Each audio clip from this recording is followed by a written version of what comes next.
Today, Clive is joining me. Grab that notepad, grab that pen and paper. We are going to be delving into the world of knowing your ideal client. I'm about to load the intro reel, so that gives you a few times to grab that cuppa, grab that water, and join us today.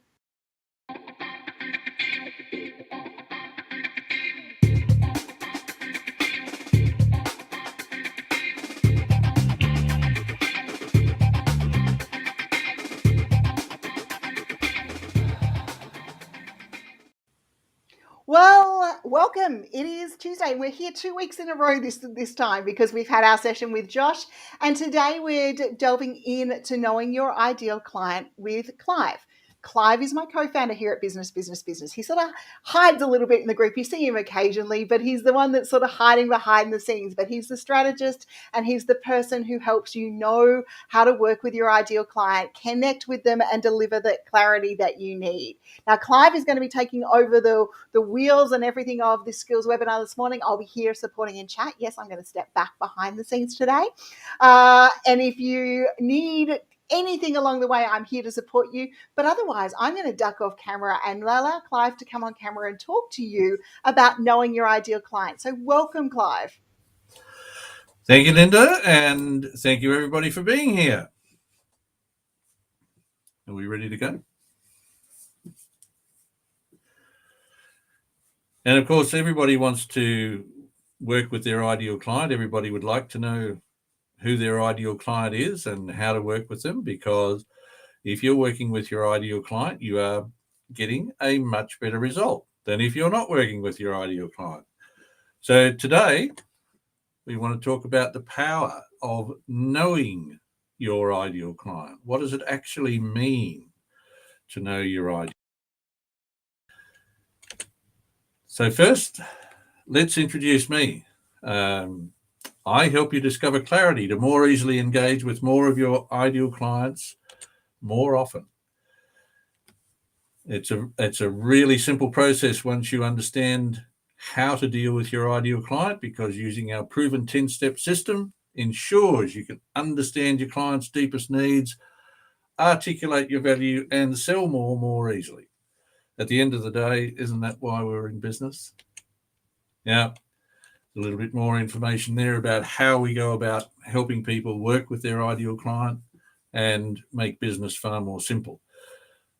Today, you'll quite possibly have lots and lots of questions, so please feel comfortable to pop your questions into the chat and we'll deal with them today. Whatever the question is, just pop it in there. Linda will be keeping an eye on the chat, so any questions at all, put them in there. Let's deal with them now.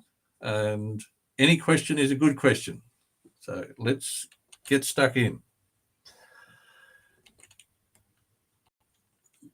Just to give you a bit of an idea of who can have an ideal client and work with that ideal client, these are some of the business types that I've worked with in these sort of fields and in these sort of places.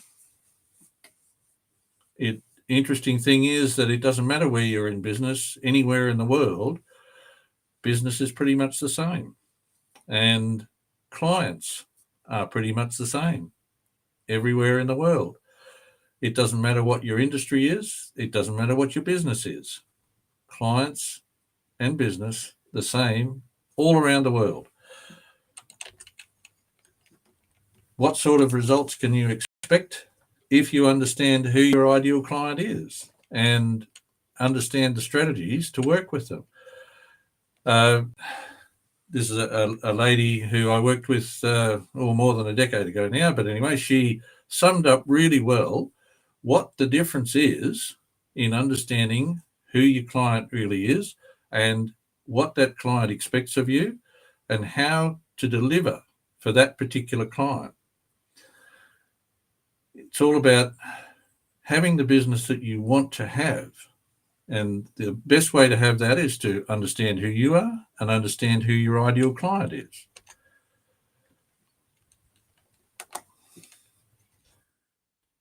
It's knowing. That's this power that you can generate through knowing who your ideal client is. It is knowing what you do. It's knowing what drives you to do it. That's very often referred to as the why. Okay? Whatever drives you to do it. It's vital that you understand in business why you're doing whatever it is that you're doing. It's understanding when you do it, where you do it, and how you do it. All of these things, vital for you to have the business that you want to have. And of course, we've got to have a client, who you do it for and what they receive. Okay, what's a client going to achieve by working with you? We can understand that at a really deep level. Your business becomes the business that you want to have. And it's doing business on your terms.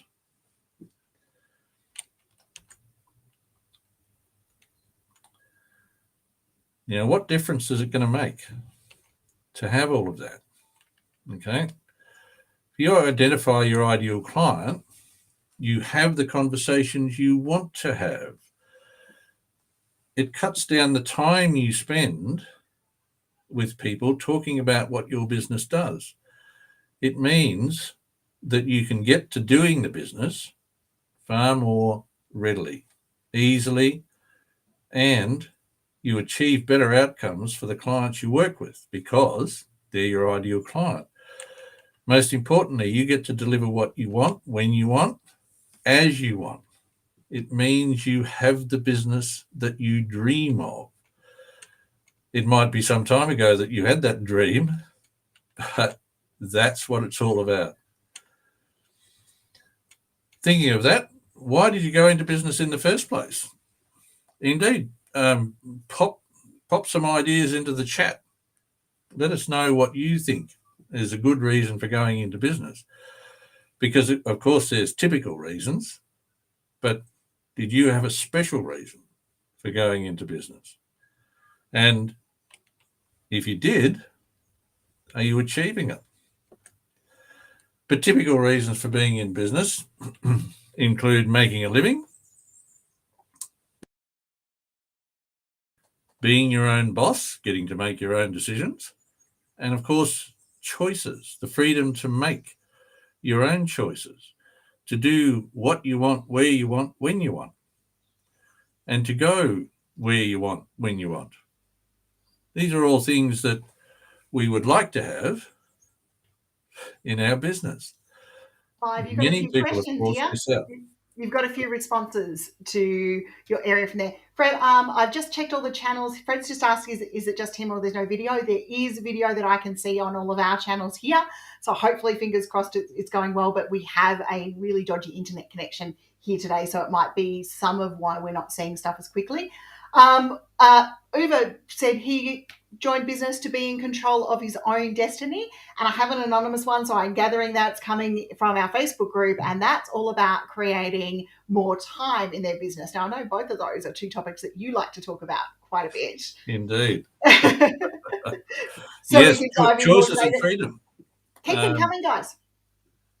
Choices and freedom is really what it's all about. And if we have got ourselves into business and we no longer have choices and freedom, something's not right. There's every chance that's because we're working with the wrong people or trying to work with the wrong people. If we understand who our ideal client is, it means that we have those choices and freedom. And an interesting thing about choices and freedom is that they deliver time. That time is time we can spend doing whatever it is that we want. Because ideally, we work with our ideal client, things happen more easily, things happen better, we get paid on time, we make a profit, we have time to go on holidays, we've got the profit to spend on the holidays. Ideal outcomes from being in business is doing what you love, delivering outcomes for the customers that they love.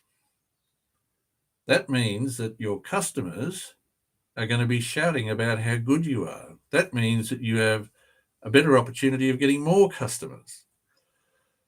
it means you don't have to spend quite so much money promoting the idea that you're damn good at what you do, because your customers are telling people for you.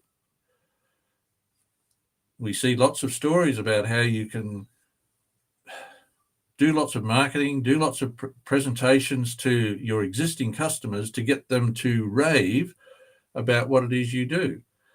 If they are your ideal customer, if they get the results that they want, which they will if they are your ideal customer and you do the work that you're there to do, they rave about you without you encouraging them. Makes a heck of a difference. You get to work with people who actually appreciate what it is that you're doing. They refer you, and it means that you get to have a life. That's pretty much an ideal outcome from being in business, I would suggest. So we look at a lot of the myths that surround being in business. Okay, lots of people tell us that the customer is always right, that it takes 5 to 16 touch points to have a prospect know, like, and trust you. You have to be the jack of all trades. 80% of sales are made after the 5th contact. And of course, we need to secure what we have before we seek something new, whether that's clients, staff, suppliers, agents, whatever it happens to be. People tell us that we've got to hold on to what we've got before we start looking at anything new. So let's have a look at those individually and see what we can make of them. Now, it's my view that when you're working with your ideal customer, the customer is always right.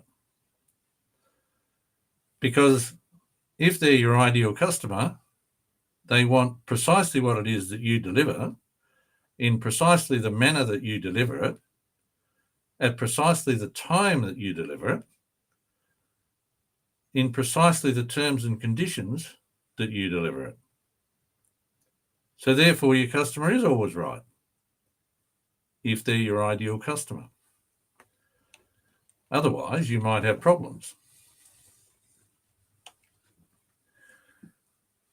Now, if it takes us 5 to 16 touch points to have a prospect know, like, and trust us, what are we telling them for all of the times leading up to when they decide they know, like, and trust us? Perhaps we're not delivering the right message, because ideally we want to be talking to people who are prepared to accept us because we're going to deliver what they want.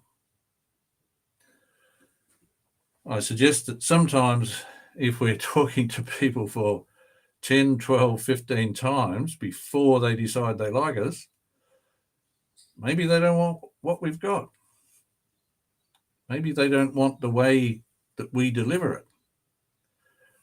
Something's not right.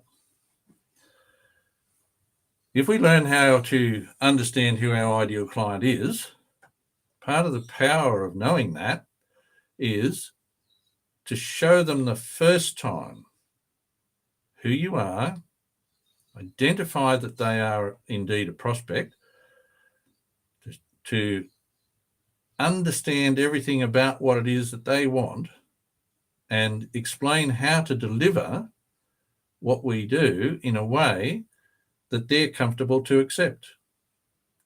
When they're our ideal client and we can recognize them, that becomes really, really easy. You get to engage with your prospect immediately and not have to keep going back and seeing them time and time and time again. We know what we deliver. We know how we deliver it. We know what our ideal prospect wants. We have a conversation. They take us on.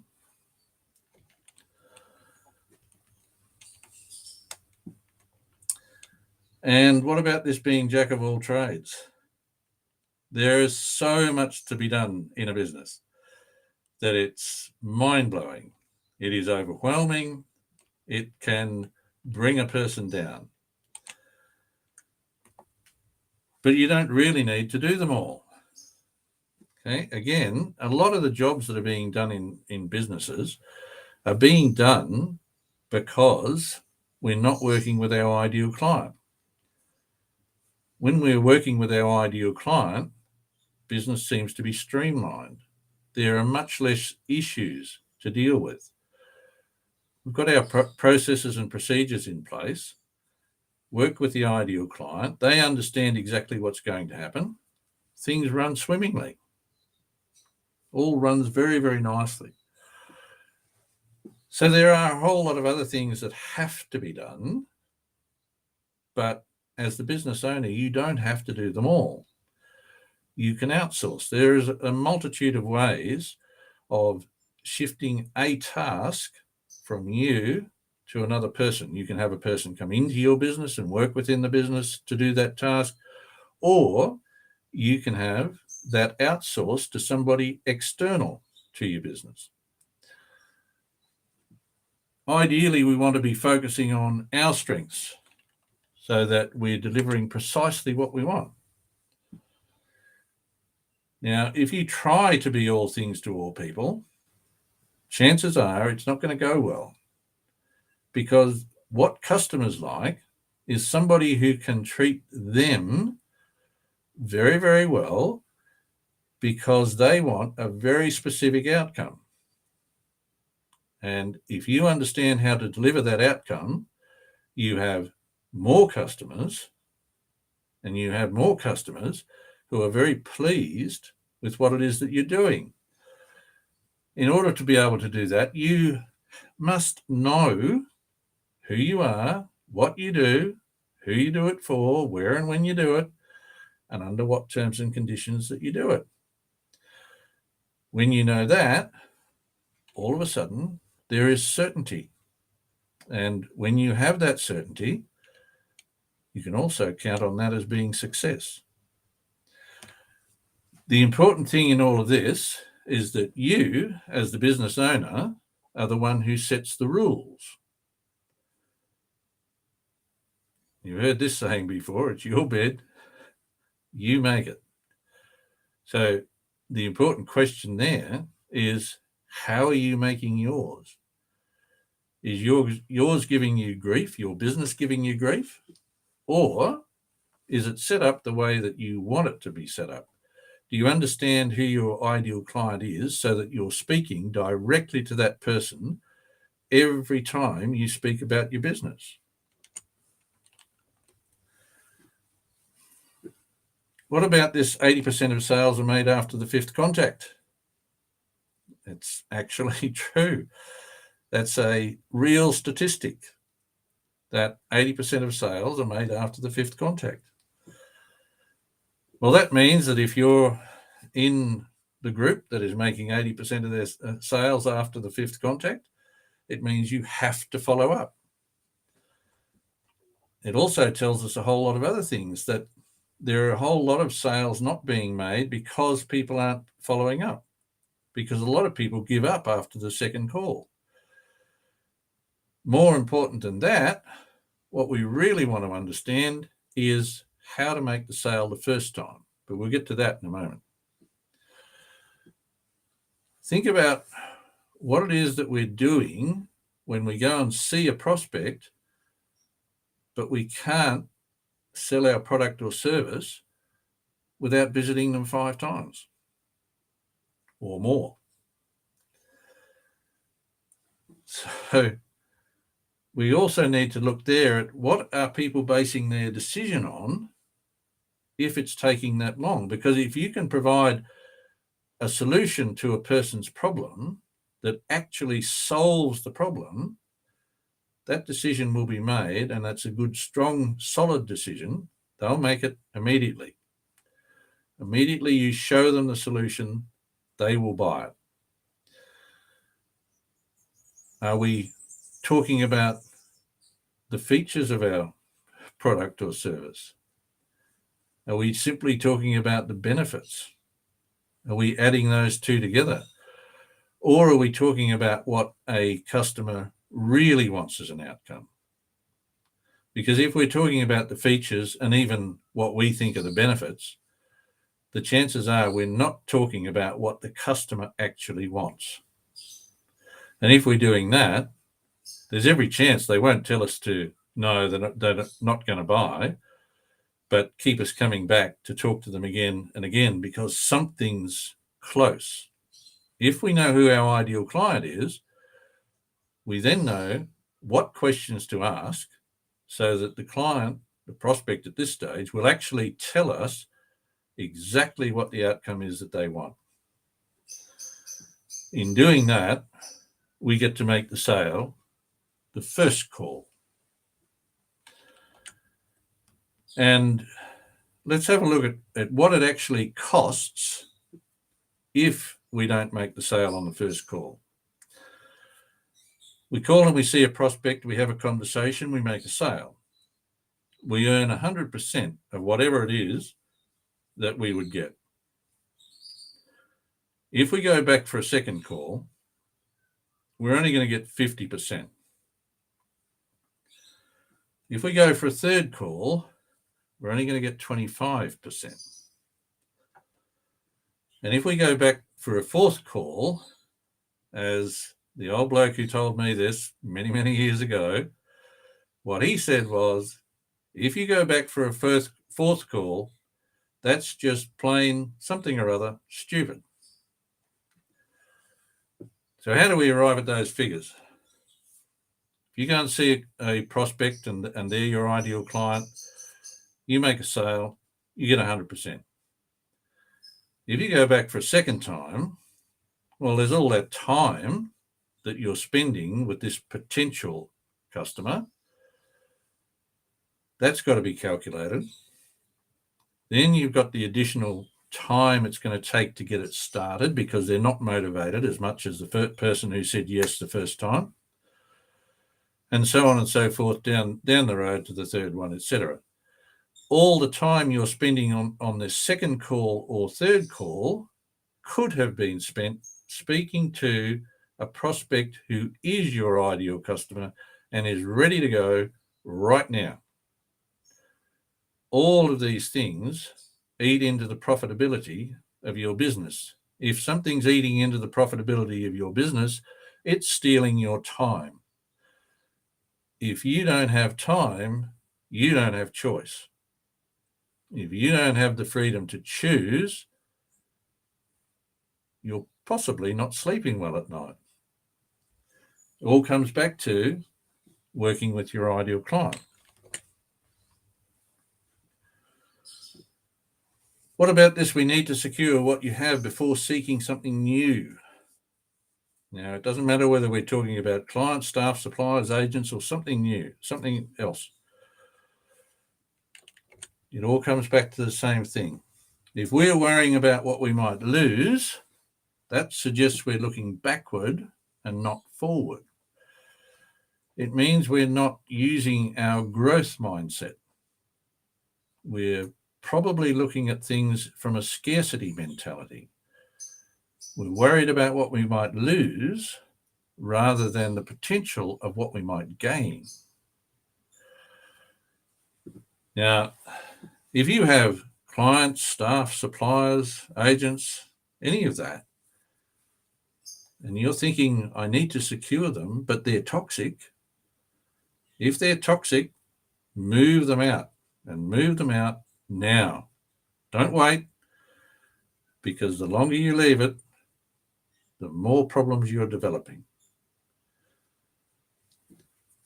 This all comes back to being clear about you, because when you're clear about you, that is what you want, what you do, how you do it, when you do it, who you do it for, etc., life is easier.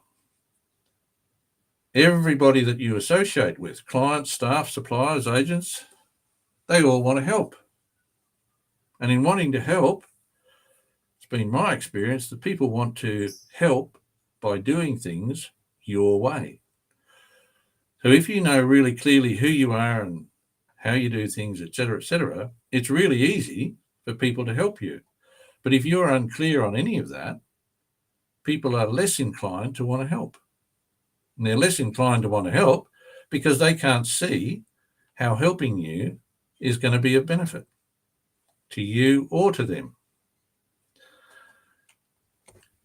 Really clear about you. And knowing your ideal client allows you to deliver everything that you promise to deliver every time. We've all heard about this over-promising and under-delivering. We don't want to go there. You only promise what you can deliver, and then you deliver. It works, and it works every time. It makes it easier for you to focus on your business. Focus on growing your business. Because remember why we started this business. We started this business because we wanted time, because we wanted choices, we wanted to make money. If we are focused on growing the business, we can have everything that we started out for. We all know the numbers. According to the Australian Bureau of Statistics, 65% of businesses that start fail within the first 3 years. What are they focusing on? Apparently, it's not growing the business. If we know our ideal client, that is what delivers success. And it delivers success as you want it.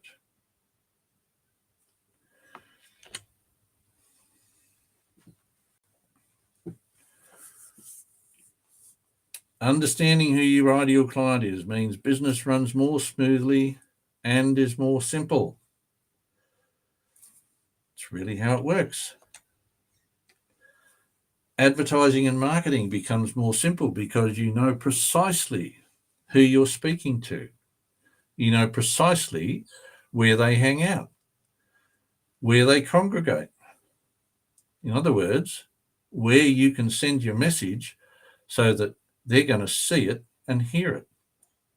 More importantly, they're going to understand it because you're only speaking to your ideal client. You're not throwing out a catch-all message. You're throwing out a message which is very, very clear to your ideal client. You actually have more time to spend with ideal clients because you get to identify them quickly. You're not spending so much time trying to have conversations with people who don't want to have the conversation. Identifying your ideal client means that you have time to have the conversation to identify how things are going to work, to be really clear on how you're going to deliver whatever it is that you do. That means that we can have agreement on what's going to happen. And perhaps the most important thing here is, once you've identified what it is that you do, it's your choice. This is back to how you make your bed. Somebody wants you to change what you do. Yeah, you might think, okay, I'll just make this little change and it'll be fine. If someone wants you to change whatever it is that you deliver, you're no longer delivering what you want to deliver. It's worth thinking about that because that interferes with your clarity. That interferes with the message that you're sending to your ideal client. It also interferes with the smooth running of your business. Because if you change something so that it doesn't match your policies and procedures, all of a sudden you've got issues developing in your business. And they can happen really, really quickly because you think, oh, well, it won't hurt just this one time. Just this one time weakens your message, takes away from what it is that you deliver. It allows you more time to focus on your business. It also means it's easier to identify the right employees. And the right employees are the ones who are committed to the business, not the ones who want a job.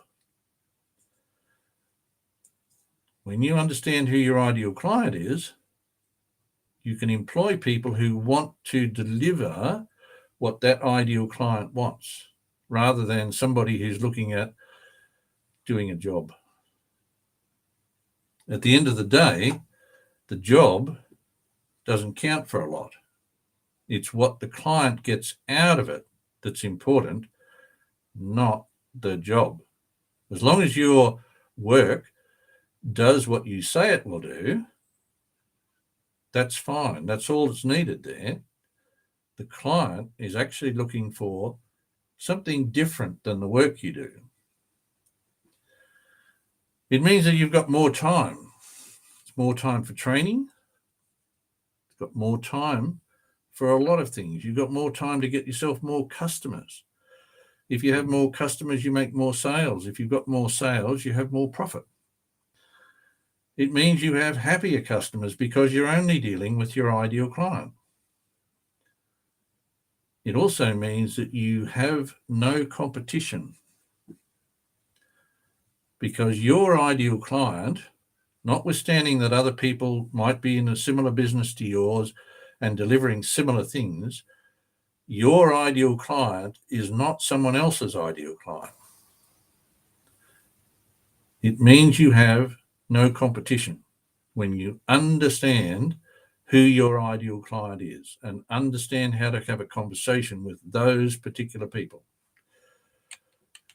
Makes business a dream because it's more time for you. So to sell more of your product or service, you need to know what defines your ideal client. You want to know how to qualify them. And to do that, you can use a qualifying statement. And a qualifying statement is something that you say which allows a potential customer to identify that what you do is what they want, and it's going to deliver for them the outcomes that they're looking for. Now, you might have heard people talk about elevator pitches. I'm not talking about an elevator pitch. I've been around business and sales for quite a few years, and almost every elevator pitch I've ever heard contains within it more reasons why somebody wouldn't work with with that particular person than why somebody would. That sets up a whole bunch of conversations that, as a business person, you don't really want to have. But in understanding precisely what your ideal client wants, you know exactly how to speak with them because you know exactly what they want as the outcome. And the most important thing of all is to have a conversation with these people. Having the right conversation is very important because it needs to be about them. If you spend most of your time with prospects talking about how clever you are or how wonderful it is that you do things the way that you do them, that's really not what they're after. The conversation they want to have is about them and their outcomes. I'll give you a little example. Let's imagine for a moment that I sell water pumps. And we've had an inquiry for somebody who's looking to buy a water pump. Now, for some reason, this message hasn't come down to me, the salesperson, to go out and see this potential customer for 3 weeks. But I go out and I see this customer, and the customer says he's very keen to get hold of a new water pump because he had a water pump, but the water pump died. Now, what do you want in a water pump? Well, he wants a water pump that will pump 100 litres per hour. Now, at this point, I could have a little bit of a problem because the water pumps that I sell will only do 80 litres per hour.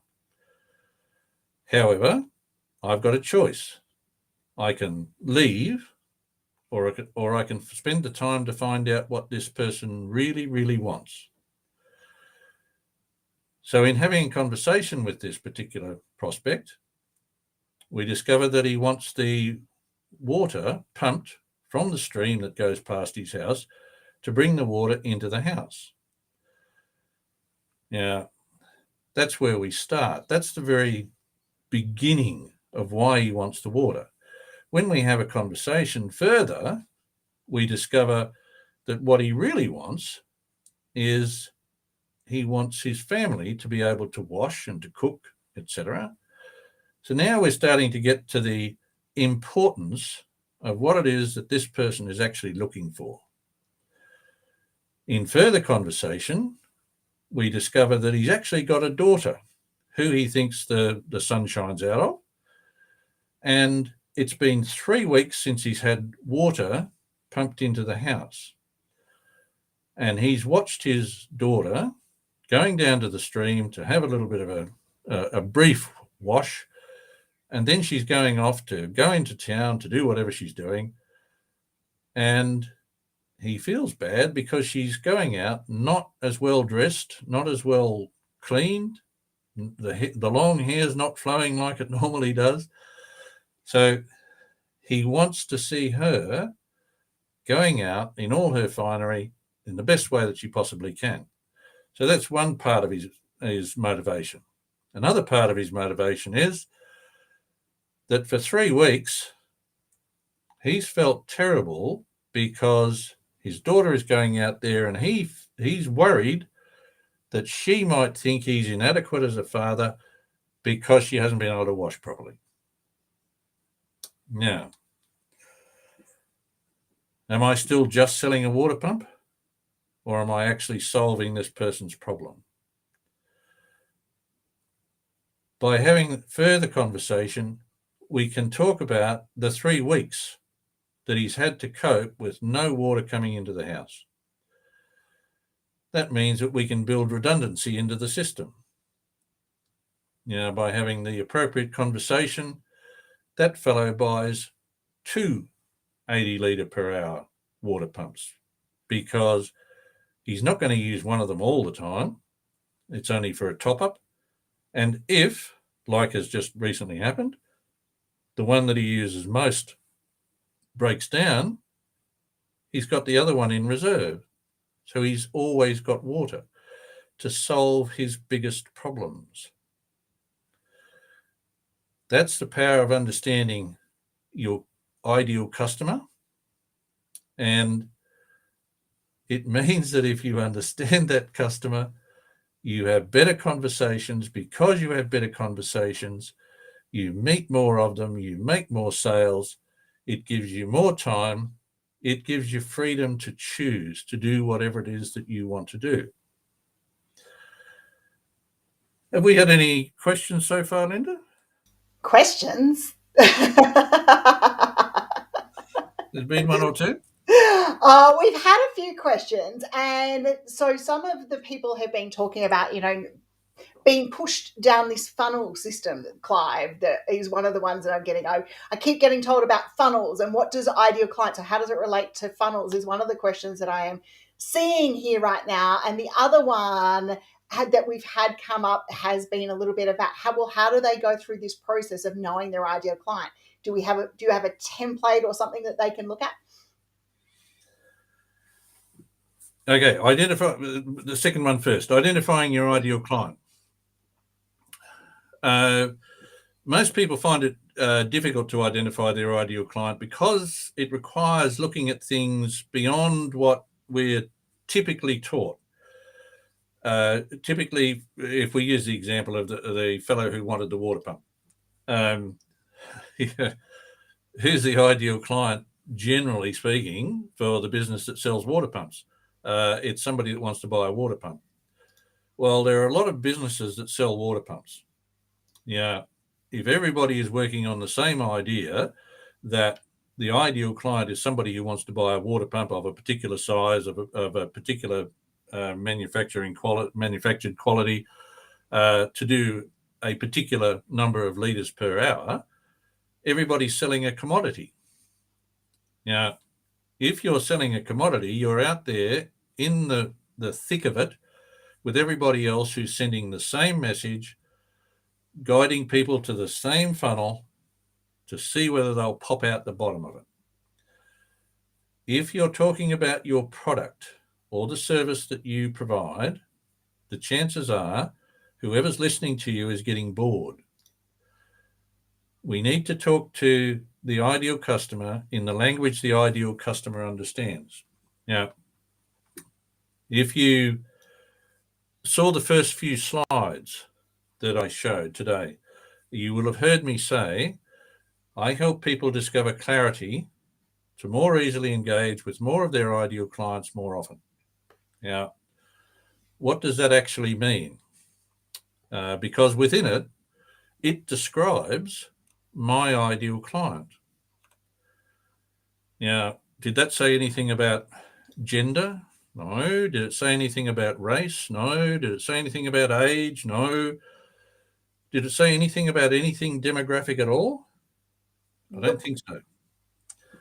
What it did was identify that my ideal client is a person who wants to discover the clarity to more easily engage with more of their ideal clients more often. That means there's only one person who will hear that.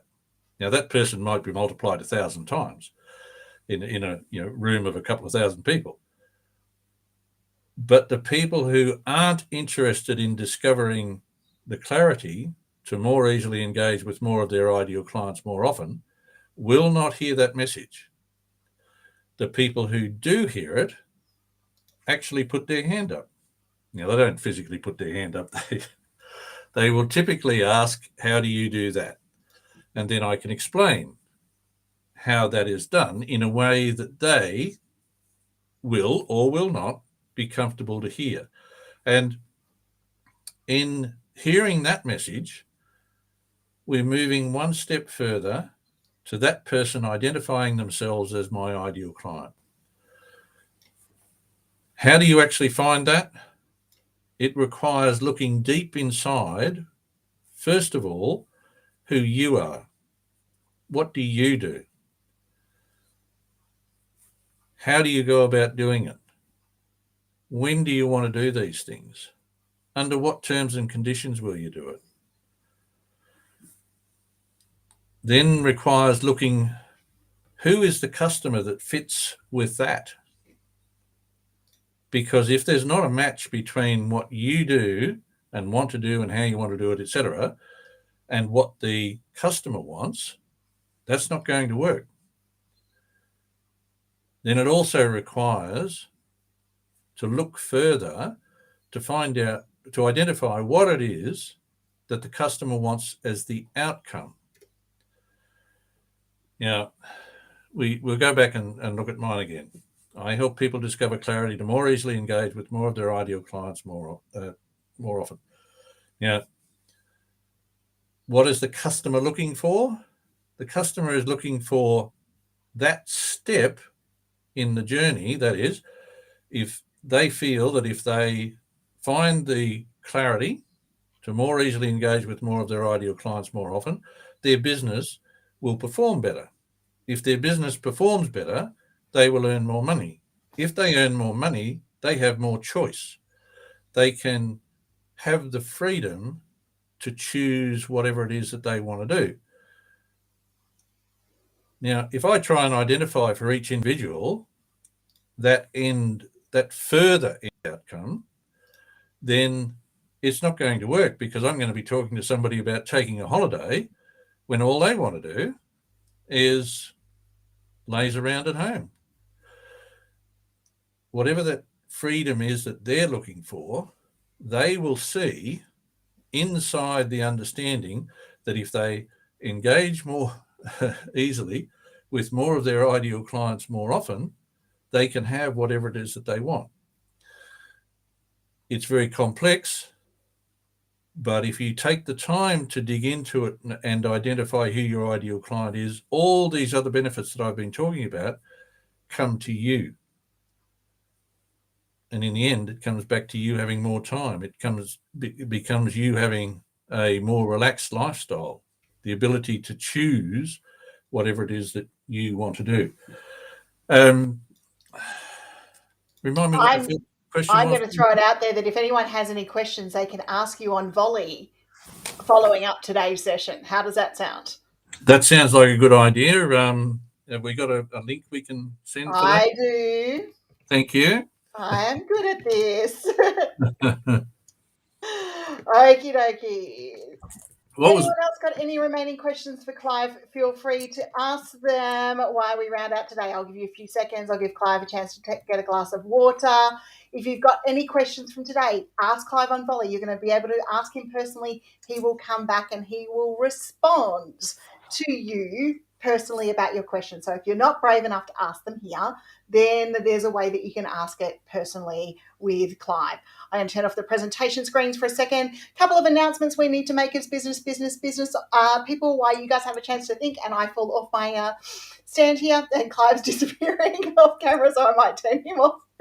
Can't disappear on me when you're still in shot. We have the first thing I want to let everyone know is we've got a full sessions for April and May, and I'll pop our skills webinars links in here.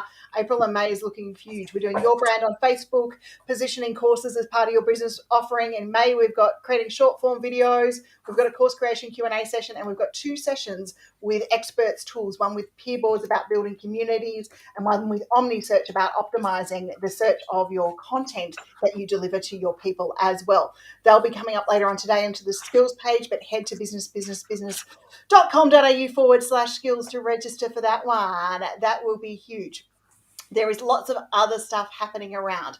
One of them is that we have 15 copies remaining of the 2022 Business Life Planner, and they are going to go out on sale today for $29.95. They are on sale, ready for you to go, and I can't find the product link. I can get everything else, but to get Clive's volley link, I got rid of the link I had organised. Business Life Planner, have you got yours there, Clive? Beautiful.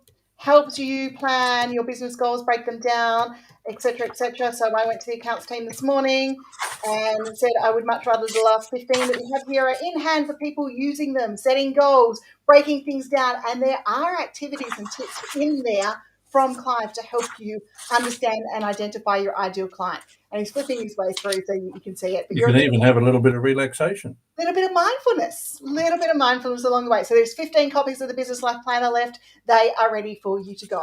Okay, beautiful. He's talking about the week ahead, the planning, all of those sorts of things.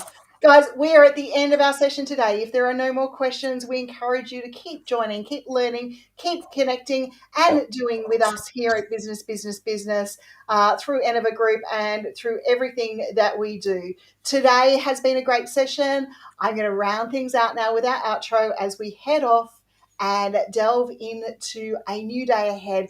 Go out there, take action, and if anything, take the opportunity to be able to ask Clive questions from today. He has got another slide that he wants me to put up on screen that I wasn't ready for. That's how you can find him. He's got courses and all sorts of things in Thinkific too, but make sure that you delve in and you get to know and send him that volley. Send a question out via volley. This has gone out to Clive's LinkedIn as well as mine, so he's going to jump onto LinkedIn and update his own posts over there with the volley link. Otherwise, I will see you all next time. Have a great Tuesday, and we'll be back with more skills and more tips for your business in the future.